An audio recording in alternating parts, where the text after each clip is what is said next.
ప్రతి యుగంలోనూ కూడా ధర్మ సంస్థాపన చేయడం కోసం నేను జన్మించినట్లుగా, నేను అవతరించినట్లుగా, అవతార, అవ అంటే దిగివచ్చుట, తార అంటే నక్షత్రం, అవతార అంటే ఆకాశము నుండి దిగివచ్చుట.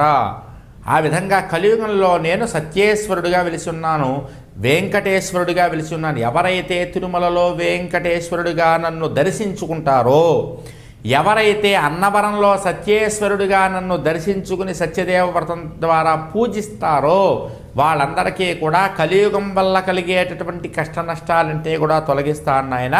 కలియుగములో సత్యదేవ వ్రతమును మించినటువంటి వ్రతము వేరొకటి లేదు అని సాక్షాత్తు శ్రీమన్నారాయణుడే, ఆ మహావిష్ణువే నారదుడితో చెప్పినట్లుగా గురువుగారైనటువంటి సూత మహామునుల వారు శిష్యులైనటువంటి సౌనకాది మహామునులందరికీ కూడా వివరించారు.